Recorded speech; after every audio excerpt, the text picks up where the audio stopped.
Good morning, good afternoon, and good evening to all our viewers out there, and welcome to another series of intimate conversations.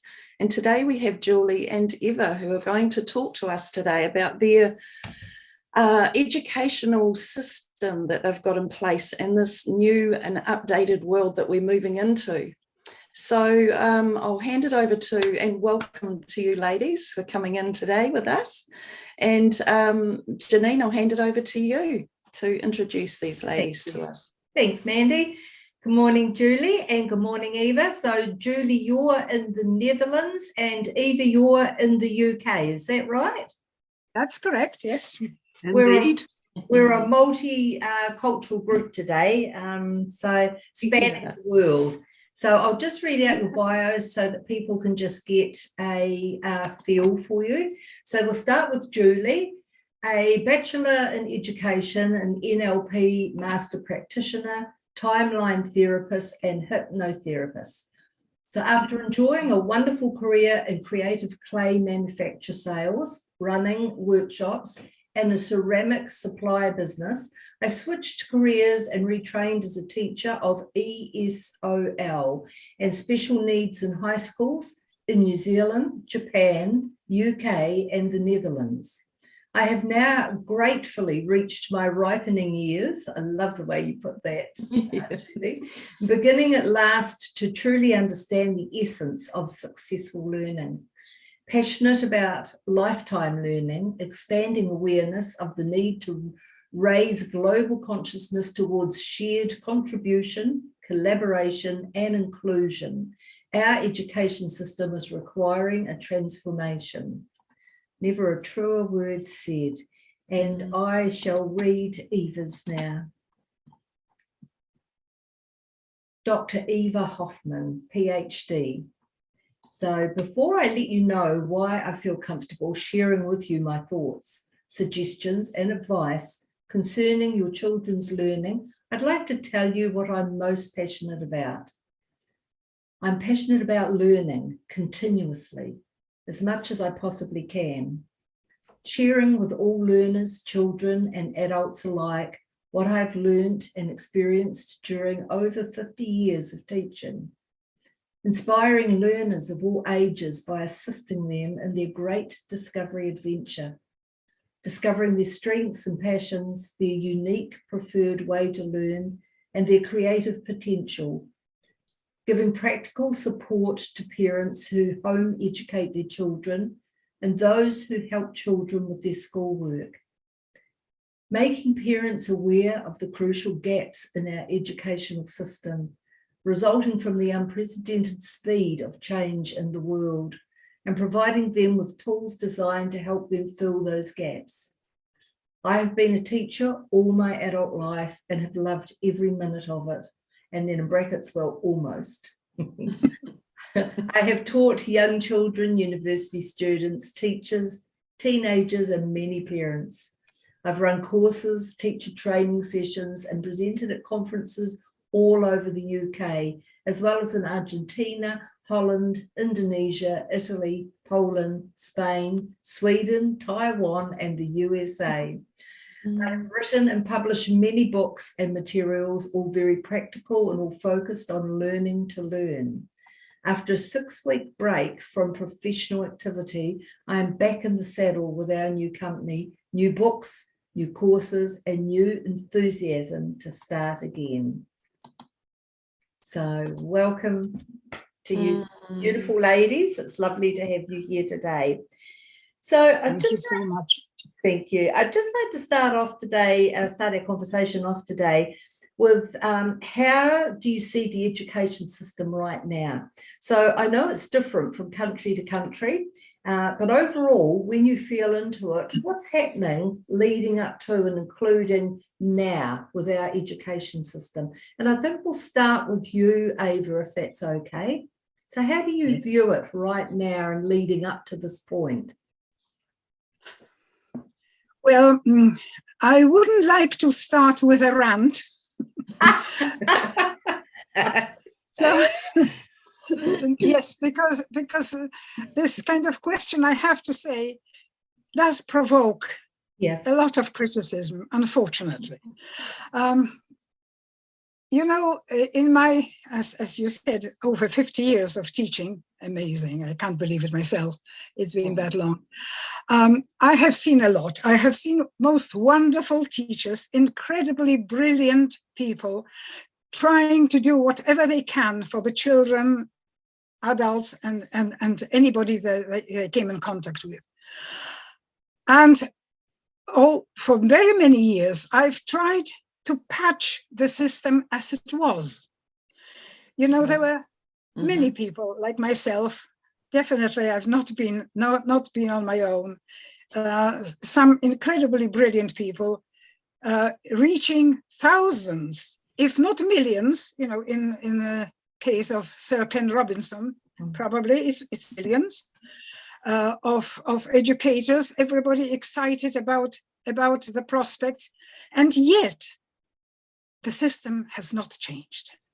What is more, I talk to teachers, not very often now, but often enough to hear rather sad news. Teachers are telling me that the curriculum is being narrowed, that a lot that used to be a part of the curriculum that really we think was very important for education is disappearing. And the system basically has not changed ever since it was created. What was it, 150 years ago? Something like that. It is still based on compliance, conformity, standardized testing, that is God, which is really criminal now that we know so much about learning, and narrowing curriculum. Well, that is the rant. Sorry, but this is the picture, unfortunately. Now, the world, as we know, has been changing at incredibly mad speed. It's absolutely unprecedented, and yet education is lagging behind, terribly lagging behind.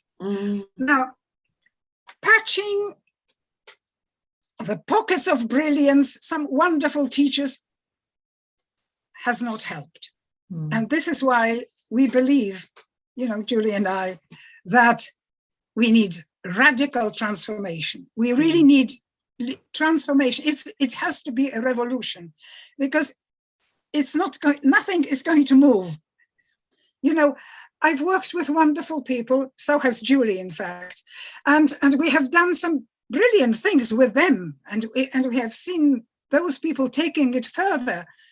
And yet, somehow, 2 years later, that particular teacher has gone from school, and there is no sign of anything that was so brilliant that everybody was excited about.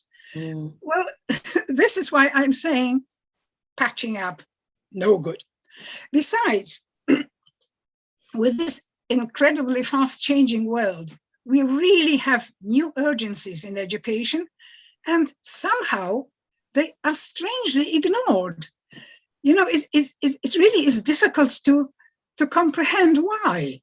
In the world where creativity and education and innovation, is so important. Yeah, exactly. Things don't exist in school. You know, nobody is teaching anybody how to learn. No. Well, this is even more strange. You know, we're talking about learning, and yet people, neither little children nor students, nobody is really taught how to learn. Something that Sir Ken Robinson spoke so beautifully about, and so importantly, finding the passion, finding what he called the element. This is so crucial. You know, you can start with little children, talking to them and finding what their interests are, and supporting them, you know, so that they can blossom. And then if they know how to learn, they can develop those passions, and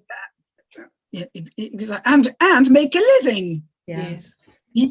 Doing what they love doing, as opposed to Yeah. what they don't love doing, as we know. Also, self-development. I think some emotional intelligence has gone into schools, but spirituality has not. Mhm.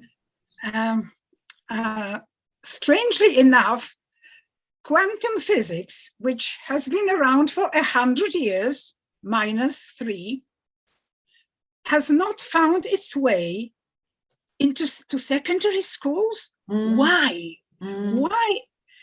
There must be a reason, and I don't want to suspect some conscious action, but it's difficult not to. Absolutely. Yeah. Exactly. Absolutely. And there is just one more urgency, which I see, something that I noticed when I came back after my few years of not being active professionally. Financial literacy. How do you teach children now about money? I go with my great-granddaughter shopping and I just wave my card. Where does this come from? How does this happen? What is it? How do you teach people? There must be a way.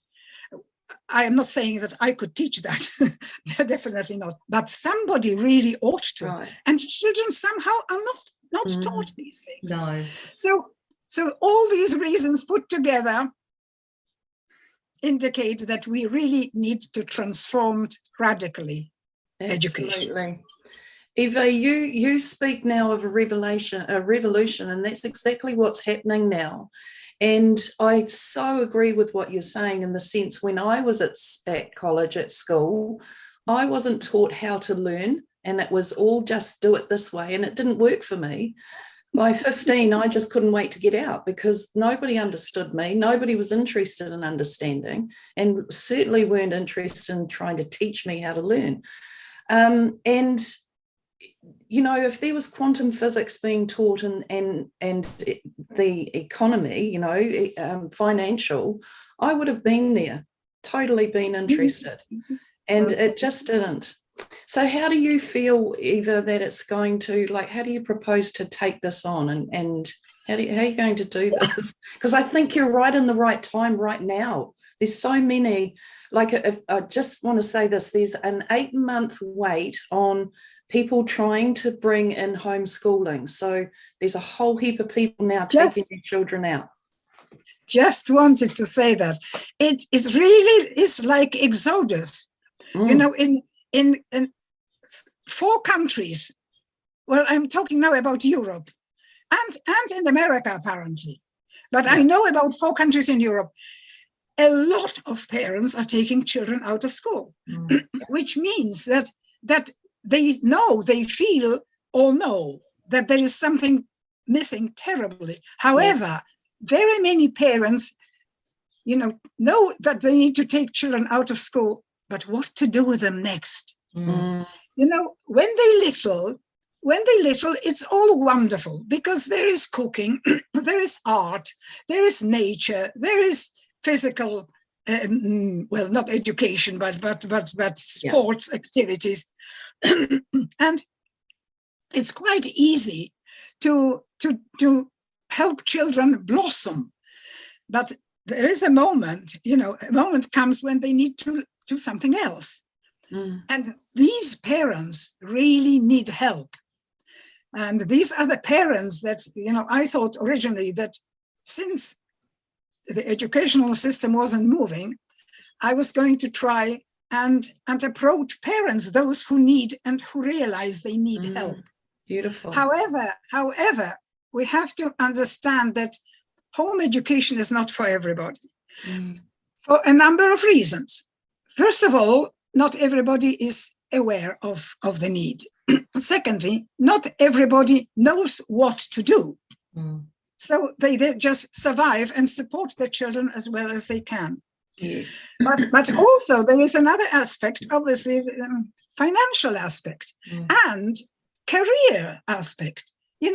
Mothers also want to grow, develop, and work, even if they don't absolutely have to. And obviously, if they have children at home, this is not quite an option. That's why we need to transform the system. Now, how I'm going? Yes, we've been talking about it with Julie. She has some wonderful ideas which she will share with you in a moment. I think that, first of all, we have a chance because of the media and because of online access to very many people. In the past, I talked to either 25 teachers from school or 500 people in a conference, but that was about it. People like Sir Ken Robinson and other brilliant educators spoke to many more. But still not enough, not enough. So now this is our chance, online courses, online masterclasses, to first of all, reach like-minded people, people, to raise awareness in people who maybe would know that there is something wrong, but they don't quite know what, because my goodness, not everybody is an educator, not everybody is a teacher, and people work in very different professions, and yet they feel something is not quite right. And by giving very practical support, I have to say that I'm a terribly practical person, and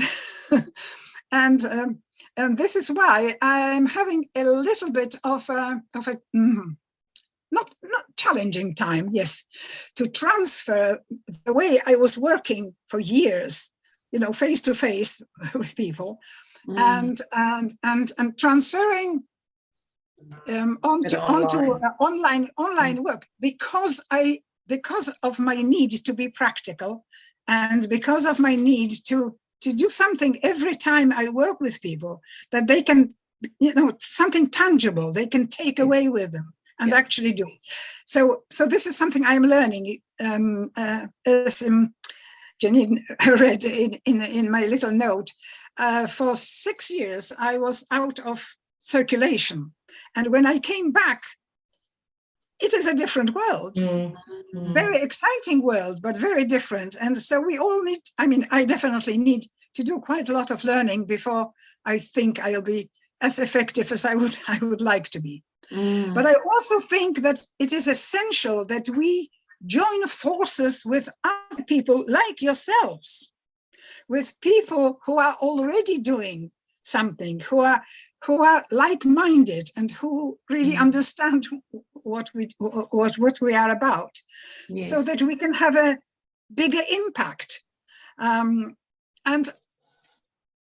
I know it's terribly important to reach teachers. Julie keeps reminding me about teachers, but I am still very, very much focused on parents, on those parents who want to do something and are not quite sure what to do. I think if enough children leave school, somebody may also wake up. Absolutely. Yes. And with the mandates now, Eva, there's a lot of teachers that have left the industry, and they're trained up, they're ready and waiting, and they're the ones. I was shown 13 years ago a vision of all these, and I keep calling them pods of children, that were going to be taught outdoors to learn how to be on this land, well, with her rather than on her, living with the land, learning how to survive and be in nature and about nature, in nature, and all the living, education that they need to survive and thrive. And this is what I'm seeing coming together now. And I talk with a lot of parents. I get a lot of people coming to me looking for direction. And I know there's a lot of homeschooled groups that would be absolutely into all this information that you have. So New Zealand's hungry for this. It's it's wonderful to hear. And I think more countries are hungry for that too. We just need find those groups around the world, because, you know, well, I know, as I told you, I know more about 4 countries in Europe than about other countries. Yes. But it is, but all these people I talk to really need something and want to know what to do. And this is where we come. This is what we want to do. And I think so. I'd like to share here that because of the mandates, and so many teachers have walked away from the education system now, here in Auckland, we're seeing more and more of these teachers teaching out in nature. And there is one in particular who advertises on Facebook. So he puts his placard up under a tree by a beach, and two days every week at the same time for 2 or 3 hours, he scatters cushions all under the tree. And on the placard, it's just got "come and learn." And he has grandparents and parents and children of all ages, and the crowd's getting bigger and bigger. And he teaches them through practical, hands-on, and spiritual experience. So if it's a conversation on water, he takes the children into the water at the beach, and they learn about water by experiencing it, and you know, and he's doing this with every part of nature. It's really beautiful. This is the new world that we're moving into, forming right now. And that leads me on to Julie's vision that I absolutely love, and I'd like to read out now so that we can all share in it. So my vision: imagine a world where children grow up realizing their own innate ability to create anything that they can sincerely imagine. That really touches my heart. Valuing and respecting their own unique talents and superpowers, celebrating their own and others' exciting differences, creatively contributing real value, expanding new initiatives, a whole new world collective, appreciating all based on unconditional love, integrity, joy, and healthy abundance, harmonizing with nature and sharing space with resources aplenty for all.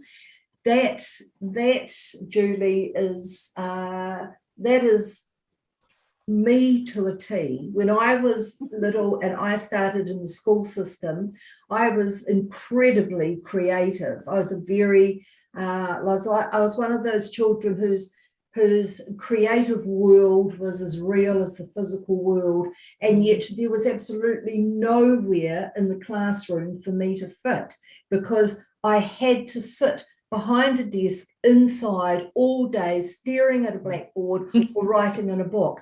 And all I wanted to do was to be outside in the sunshine and experiencing life, not learning about maths and words and things like that. So your vision is so heart-touching. I'd love to have you come in now and just share with us where that vision comes from, and how it's grown within you, and why, what experiences have brought that through. Yes, well, listening to you, of course, and I'm not criticising New Zealand in particular or what happened to us, because we made it quite well through compared to many different places in the world. But yeah, my early childhood experiences were just oppressed. You know, it was, and too scared. I was scared to even open my mouth half the time. So, because I didn't know, or I was scared of making a mistake. So I think the confidence, well, it's taken years. I think it's only just come out in the last few years, really. And, so nothing was considered individual. There was Janet and John, and you just got on with the curriculum. I still remember Janet and John, and they were terribly boring. boring books. And also some very controlling teachers. I mean, there were some lovely ones as well, but there were some very controlling, cruel teachers, you know, and I'm scared many children were wounded, I think, on our way up. So, yeah, I mean, yeah, I'm still thinking of that now. Where did the rest come? Arts and you know, creativity. Where you were talking about creativity, I think we didn't even have paints until a certain age, let alone any other materials that we could use or you know, try out different things. And art was just once a week, you know, with a few paintbrushes. So yeah, no. And also, I think just the individuality of being a person that, you know, maybe learned in a different way. So everything was sort of in a digital sort of. My favourite things at school were acting and you know, and music, and you know, that way at least you could have some expression, you know. So yeah, I left school quite young too. You know, halfway through the sixth form, because I didn't think I was an academic and I didn't think I was terribly bright.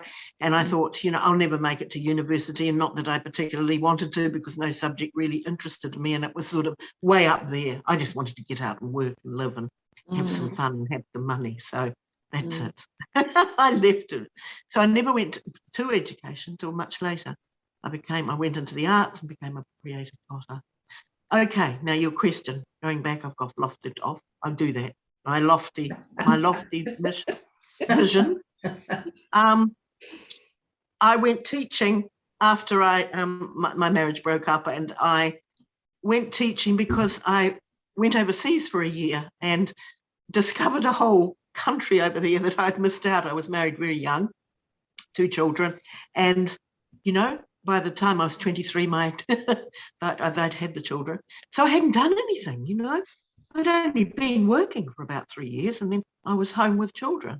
So that's when my pottery career started, which was wonderful. And what happens? I get whipped straight into tutoring. I learnt it, and then 2 days later I was teaching it or something like that, building workshops and doing, you know, lovely workshops. And I just was never happier.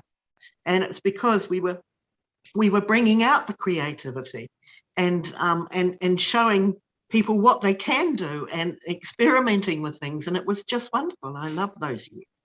And you were taking the product from the beginning right through to the end. You learned, but I really say it didn't really work in the end, because who didn't have any financial training? Who didn't have any ideas about, you know, what you do with money, paying taxes, and, you know, budgeting, for goodness sake.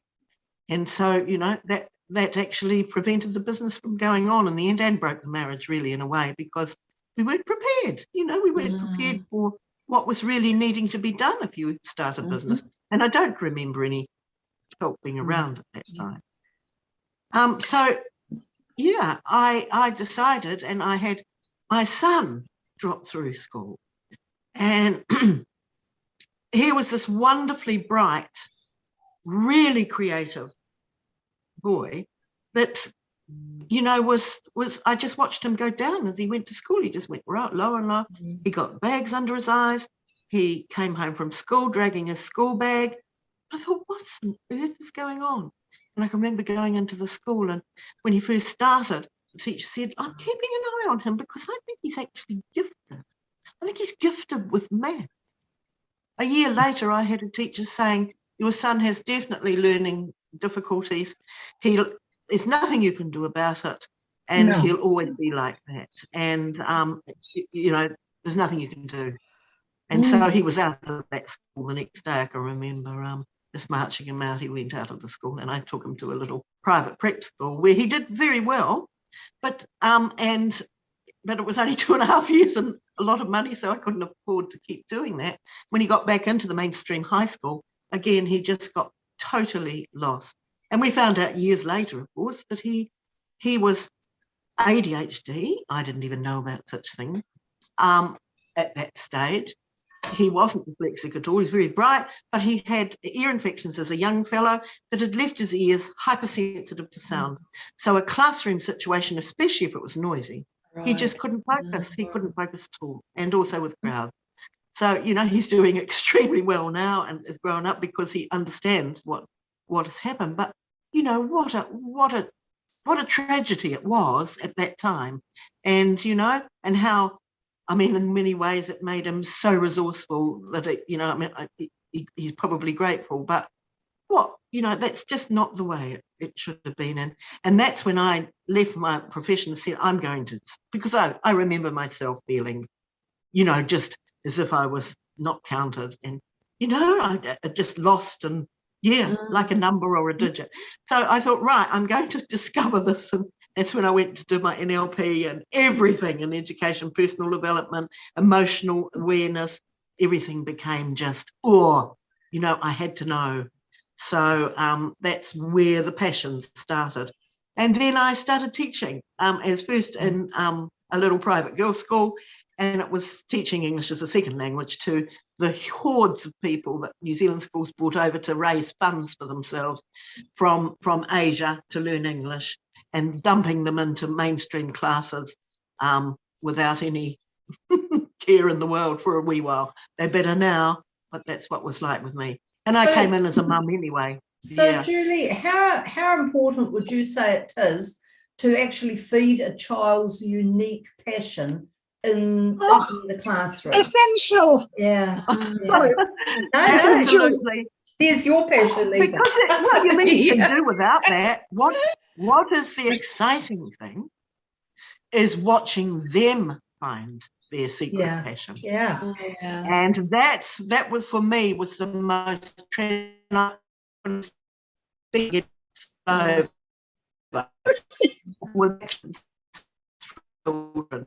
they discover.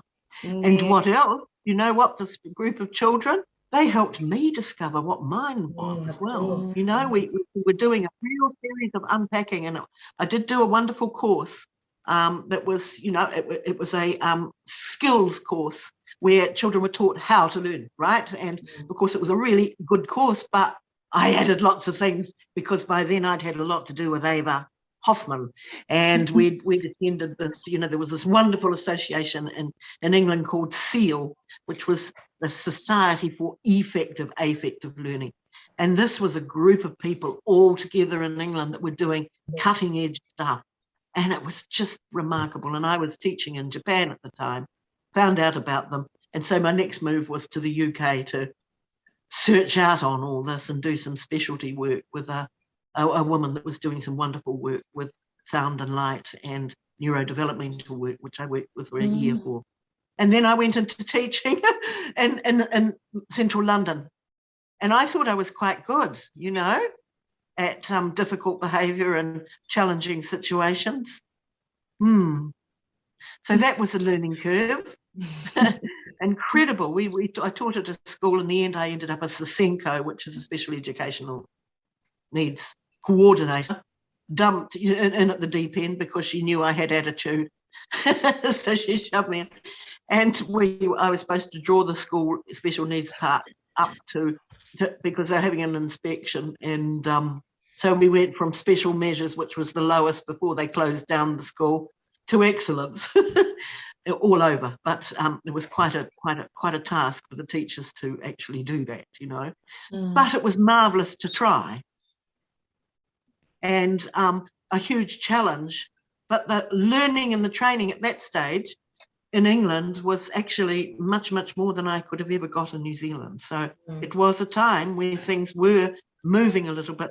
I think they haven't done that so much. Yeah. And of course, the strain on the school, because they were special measures, every child that came in on a truck or a helicopter or anything else from a country at war, Afghanistan, all over the place. England had open borders. They came straight into our school. So you'd have half a class full of these children, teenagers, young men that said they were 14 when they were probably 16, 17, no passports. You could say what you like. So they were there to be educated in a mainstream class. So you can imagine what happened to the whole class there, who got taught. Yeah.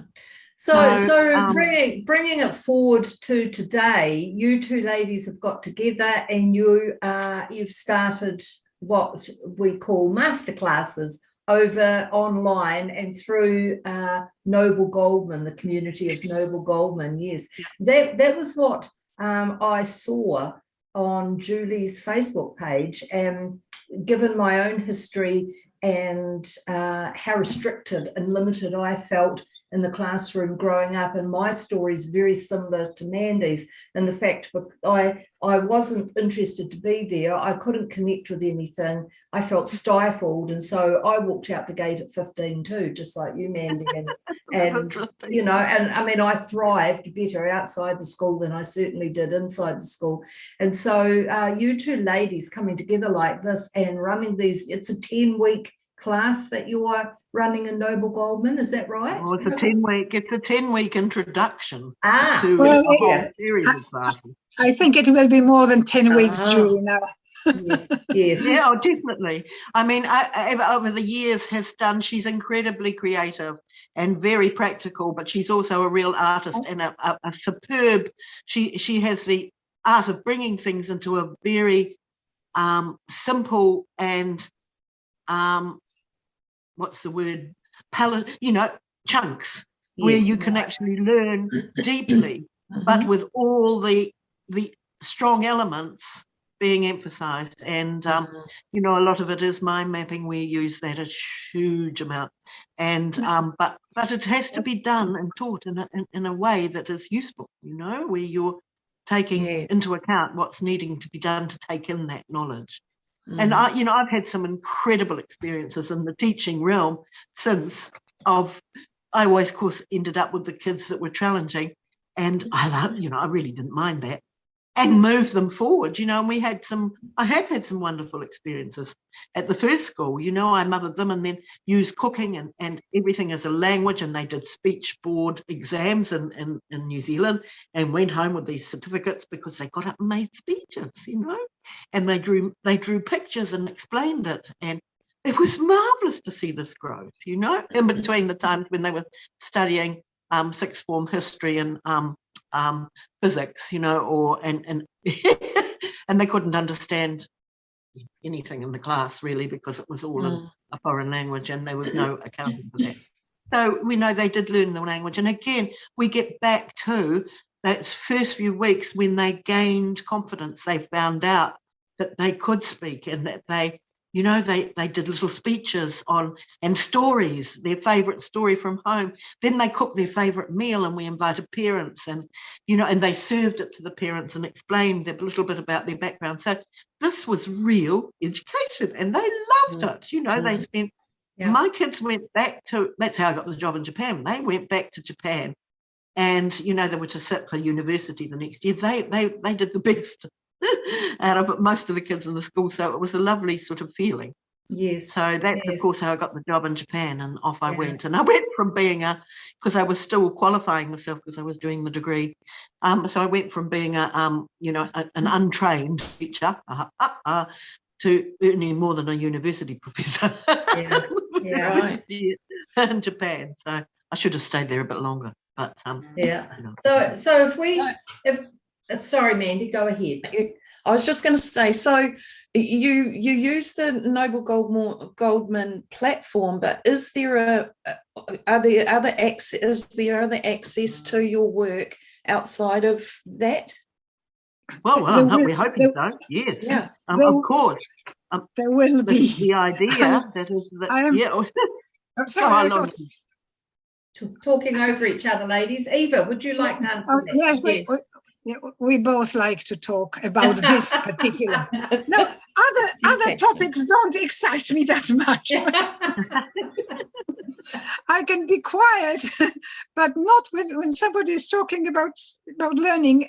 No, well, the plan is, my plan is to create 3-hour workshop courses, online courses.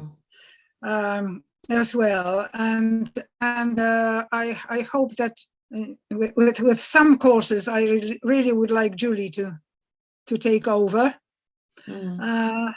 Yes, but because Julie happens to be creative in every aspect of her life, from the way she dresses to the way she cooks. My God, you should.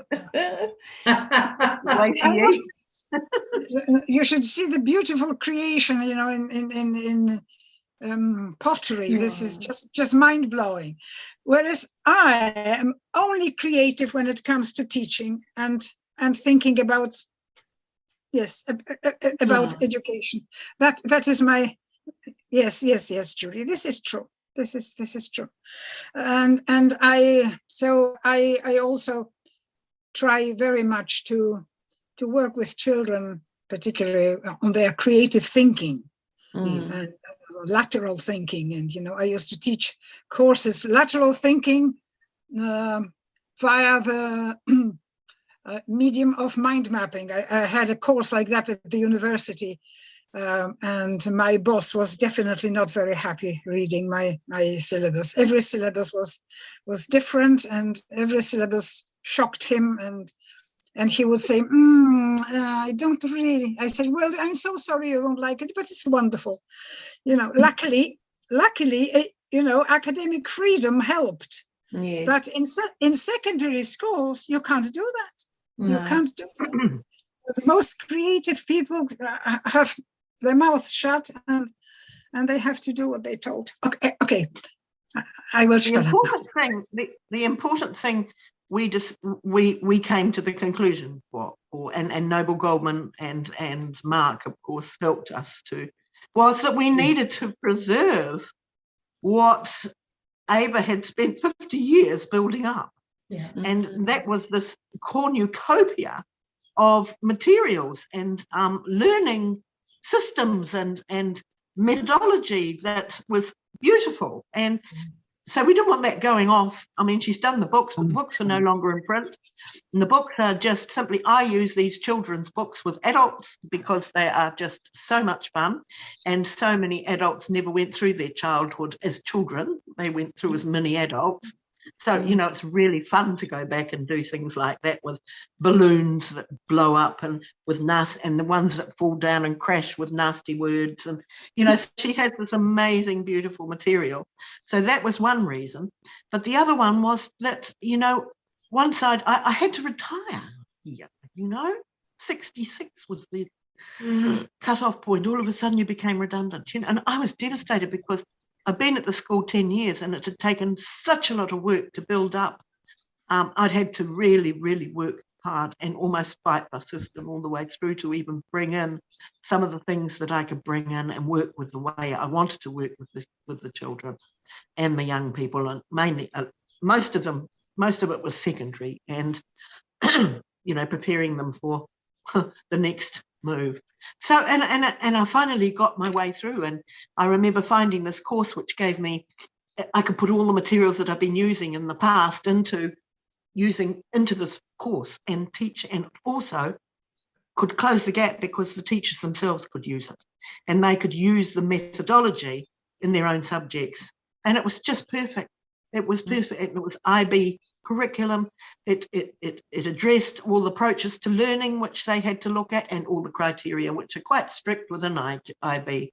And we could do that easily, and it could go through the whole school, and you could have, integration, but subject matter and everything else. Well, I got there in the last year. I managed to get them to try the first year of secondary across the year level, right? So the whole year level went in and did it. And my goodness, it was just organizational skills. They had one folder instead of 25. Then they need to bring a trolley and a wheelbarrow in to carry their books, and then they'd lose them and leave them at home, and the papers would be falling out with squashed banana skins and all sorts of things. So they would just have this one wonderful folder, and that alone, and they took such pride in it. They were putting it all together and making little labels here, and they loved it, But then you'd have to fight the teachers to say, oh well, no, we've got our own folder, and then they wouldn't go against the teachers. So it was really difficult. But it worked. It worked for a year. And then the following year, they were going to do it again. They could have even called me in.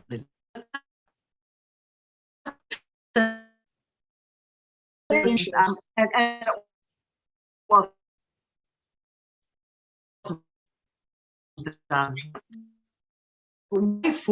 really passionate also.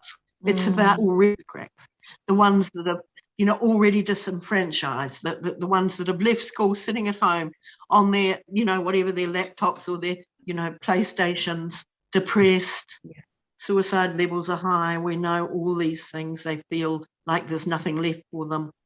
would I just love to set up communities. And at the other end of it, we've got the older people that also are lonely, and a lot of solo parents where there's only one parent and there's no grandparents. You know what? Here we've got this resources. Why can't we bring these things together in some way into the school, into a community? And I think we need to decentralise so that our communities begin to grow again and people get the whole community. Absolutely. They're not stuck in one particular side. Yeah. You could have the grandparents coming in and reading stories and you know, and being grandparents for those that don't have it. Respect. Yeah. You know, what's happened to respect, what's happened to old elders being listened to, being the wise ones of the family, and also helping out where we're in such material things that most parents need to work and the kids are rushed into nurseries and rushed into school. Absolutely. You know, and I used to, you could see them crying when they were coming in. They shouldn't have even started school till about 10 o'clock in the morning, you know? What happened to the play? What happened to the creativity? What happened to their brains building what should have been building at that stage? I totally agree, Julie. What happened to the play? That's the big thing. What happened to the play? You know, if we were to take a look into one of your classes in Noble Goldman that you're running at the moment together, what would it look like? Describe to us, Eva, how it would look if we were sitting in one of your classes. We are at the moment, because of Julie's wonderful talent to spread the word and to make it sound very inviting and poetical, we have more. Yes, this is true. We have more people in our master classes than very many people, other people. Wonderful. So, but it is online. Basically, well, how about, could we invite you on Tuesday night? My time, 8 o'clock. Wednesday morning for you, ladies. Wednesday morning, 9 o'clock. 9. Yeah. Because on Tuesday, I'm to start the process of introducing people to their unique way of learning. And what we have done, thanks to Julie and her wonderful friend who is helping us with technology, we are sending handouts, basically only 3 handouts, and 2 of them, well, I will not tell you what. Julie will send them to you, and you know, this is just 1 hour, and you will see what we do. What we have done, and in fact, I invited children with parents. I said, please, if you have a child, please let them come and experience it together. We don't use any bad words, so they're not going to learn anything horrible. The worst thing is that they may not understand everything.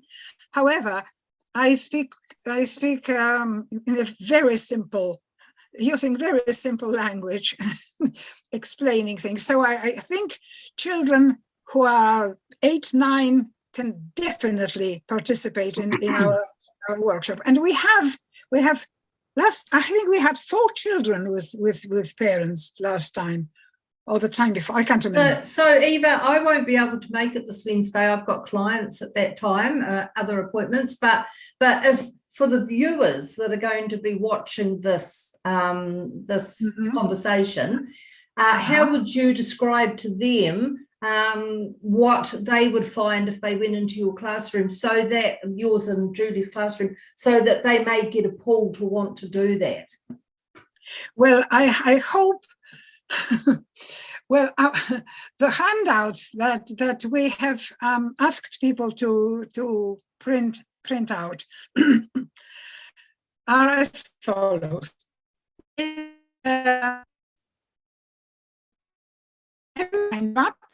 And I will, because earlier, 2 weeks ago or 3 weeks ago, we introduced mind mapping.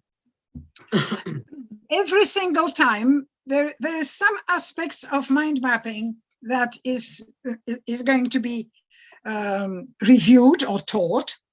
And this time I will be talking about certain things, and people will be asked to complete the mind map. And this is all about learning next time. How we learn, basically, and different aspects of learning. Then the second handout is basically pictures and questions. So, well, or not question. I like to do something when I learn, and if it's true, you know, you mark a little circle in any way. If you don't like it, you don't. And then hopefully, I think we're going to divide them into groups so that they can discuss their different preferences. Right. There's the whole page of pictures and preferences. And I must tell you that with this particular handout, which I don't very often use the same things from many times, but this one has worked so brilliantly with groups of teachers, parents, children, little children, older children. Somehow it speaks to people. And the last one is a mind map, again, about different aspects of learning preferences. And I will be discussing individually them. And I will ask people to circle what is true about them and what is not, what doesn't apply.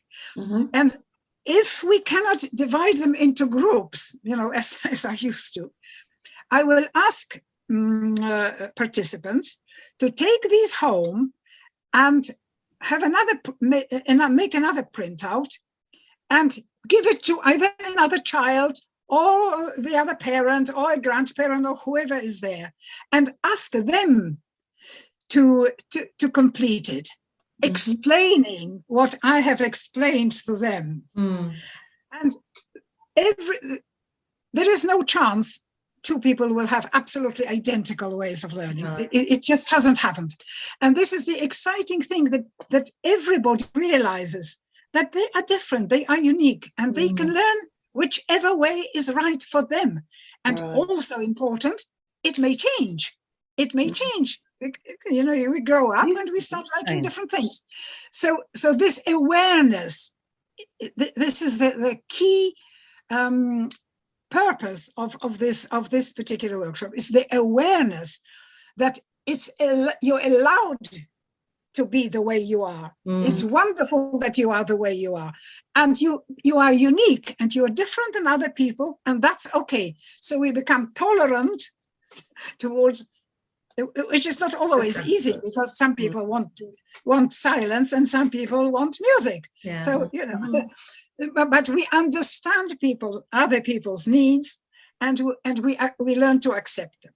So that's the purpose of the next. That's wonderful. You know, and I've had the opportunity of putting this into action in a class or in a group of very, very challenged, because I don't ever think disabled or whatever.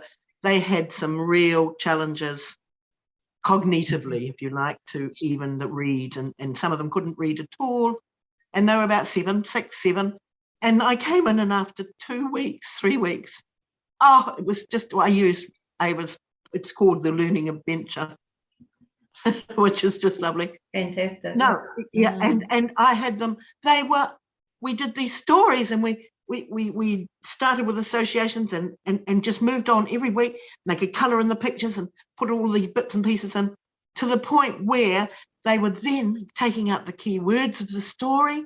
They were putting them onto the mind map, and then we'd end up with the keywords on the mind map, and then they would pick up their mind map and they would tell the story. Exactly. Reading from just the words on the mind map and the picture. So explain to the viewers. Explain to the viewers what a mind map actually is. Oh, well, it's actually shaped like the brain, isn't it? It starts with a central point, which would be the story, you know, and then we have, you know, various branches that come out, and it all got organically, and the branches, and you take time. It's not just random. It's not a process.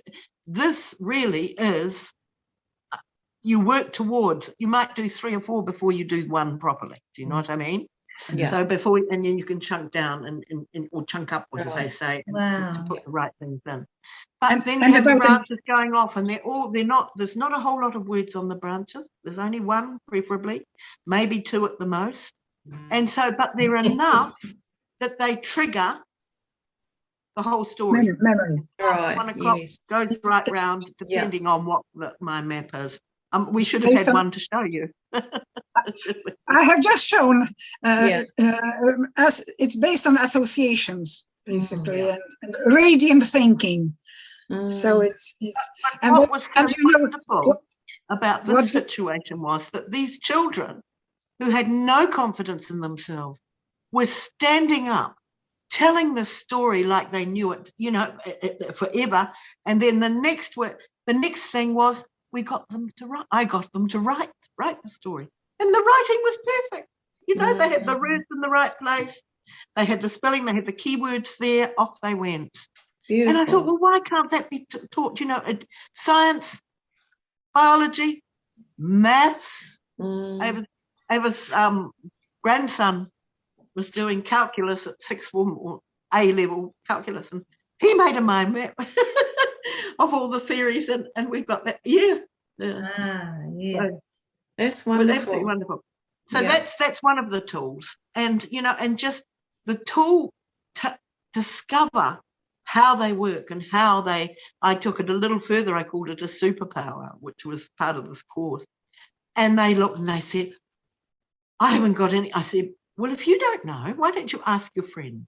Because they do. And it was so funny because I ended up finding out what mine was, you know, because I didn't think I had a superpower either. It's amazing how you can teach things that you don't always believe yourself about yourself. And, you know, they said, I said, you ask, what's this one? And they're also a group that didn't get on very well. And by the time they got through this, they were just the best buddies, you know. They were coming out of class, so they felt that they were dummies. You know, there was a real stigma about having any help. And the next minute they were working together, and it was just beautiful. Absolutely. So, And what were you about to say before, Eva? I just wanted to say we have a lot, hundreds of stories, but one of the stories quite meaningful for me was when I just started using mind mapping. This was many years ago. And a head teacher of some school where I had taught called me once and said, Eva, my son is supposed to take GCSEs. These are exams at 16. And do something with him. They told him they can only take PE and art. Dyslexic, seriously dyslexic boy. And okay, so he came. Please believe me, I spent with him maybe 30 minutes just showing him the concept. It was, you had a feeling that like a fish out of water suddenly put back in water, you know? Wow. Deep breath. And I told him, okay, Daniel, please go back to school and tell them that Dr. Hoffman, it was important. They knew me in Cheshire there. Yeah. Is doing research, and that she's asking that I should take all GCSEs, all. Not everybody has to do that. And I told him that he needed that. He came to me for 2 more sessions. He didn't need me anymore. You know, he was just in his element. And I want to tell you that he failed only French. Wow, yeah. And then I got a letter that he was now in the sixth form college. And then I got a letter that he was now at university. Wow. And then I got, yes. And, you know, and every time I got this letter, on the one hand, you know, your heart grows. Say, wow, how wonderful. And on the other, you think, how many people didn't know Eva Hoffman or somebody like Eva Hoffman? That's right. And how many, yes. And that really makes me cry and breaks my heart to think. because so many people have fallen through the cracks. Yeah. Yes. Absolutely unnecessarily. And this is criminal. This is criminal because we know about learning. You know, 50 years ago, we didn't. Mm-hmm. But Now we do. starting in the 70s, Yeah. we have known so much, and we have learned and that it still happens. Mm. This really. Oh, absolutely. And when I was in New Zealand, I came across a few people that were totally and in several areas, adults and illiterate, totally illiterate. And this day and age, how could that happen? One heard that I was a bit of a teacher and an expert, and she came to me and she said, "Can you please help me?" She said she couldn't read anything. She couldn't, use it. She couldn't even type texts and things like that. And I thought, oh my God, my heart went out, and I thought, how many more people, young adults, older adults that are still feeling like lesser beings because they can't read. And, to me, it's a tragedy, really. So, part of my mission, I never have small missions. It seems I'm a bit lofty, but is to create communities where this can happen. Yeah. That's wonderful. Like organically get them, whether it's learning to grow vegetables and learning to speak, or whether it's whatever, we can learn through nature as well. I do agree with that, but also through doing and building and making a community better and understanding, like the young people going around and finding the stories from the older ones, and writing about them. There's so much that can be done instead. And we've got all these, in big cities, and people are in big apartments, and it's a bit of a sad situation, isn't it? So if the public wanted to, members of the public wanted to come into your class, into your Noble Goldman class, is that possible, or do they have to be a member of the community? Yep. Julie. Yeah. Yes, absolutely. it's absolutely possible. And of course, Noble Goldman you can join up to anyway. Just as a free person, but we've been accepting people from outside too. Yes. Oh, good. Because it's the first time, we're doing the first time, and everyone's very happy. The idea is to start it. We were talking about it. We needed to start it. So how do they find it? Okay, so they get a hold of you, do they, Julie, if they want to come into the class and experience it? Well, they can do that, or they can go, yes, on my Facebook is good. They can certainly let me know. I know, I hadn't thought of that, actually. So maybe we need to set something up. Yes, but in the meantime, they're very welcome to, yes, I can get them into it easily. So they would contact you. They would contact you through Facebook or through Facebook Messenger and let you know that they were... Facebook Messenger. Facebook Messenger would be best. Yeah. And and the thing is that, I don't know how we can't have that many in the Zooms anyway, but we're beginning to. And the idea is that this will branch out so that we can run more classes. Yes, of course. Both of us will be very grateful of being able to carry on and do it, and not just because we love it so much, but also financially, Yes. So often dedicated teachers are rather poor. Getting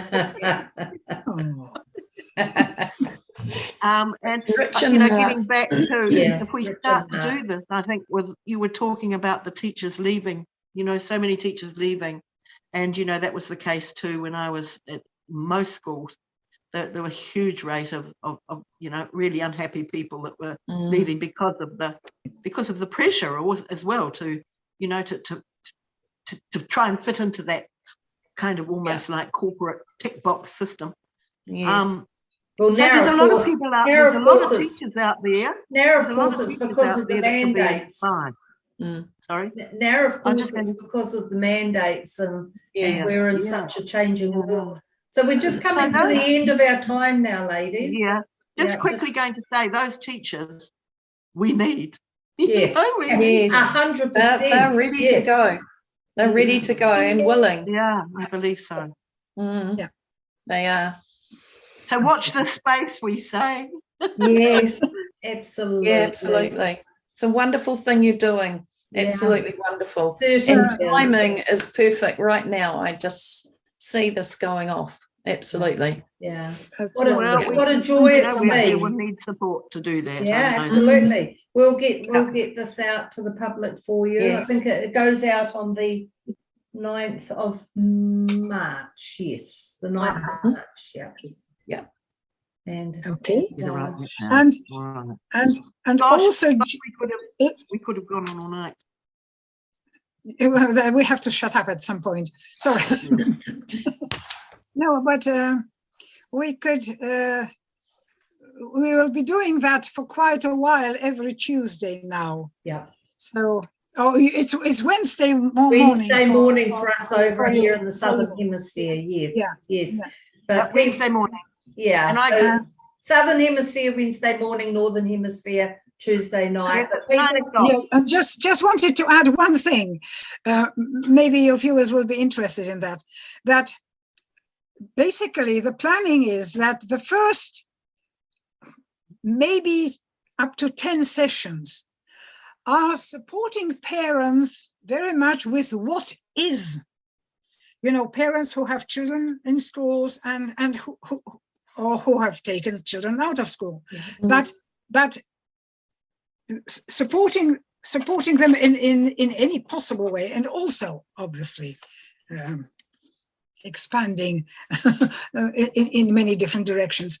But the next 5 or 6 sessions will be focused on the new urgencies in education. And that is when we will need somebody doing the financial literacy session and quantum physics, you know, things like that, and things with energy, spirituality, and things like that. Yes. So we're going to have somebody else do that, but with other things we can manage. Fantastic. It is, absolutely. Well, Thank thank you, you so ladies. much. Yeah. Yes. Well, thank you so much for having us. Hope that it's going to be carrying on with the support that, you know, because it will grow and we need other people to come in and help as well, I think. So It'll grow organically. It'll grow organically. Yeah. And even to the point where we go out to the communities and start these things up, maybe. Yes. You know, I mean, I'm going to be between Europe. I want to be between Europe and New Zealand. My family's in New Zealand, and my family's in England as well. So I have to travel between both. So I'm global woman. Thank you, ladies. It's been such Thank a you very joy much. and a Thank you. pleasure. Giving us the opportunity. Wonderful. Thank you so much.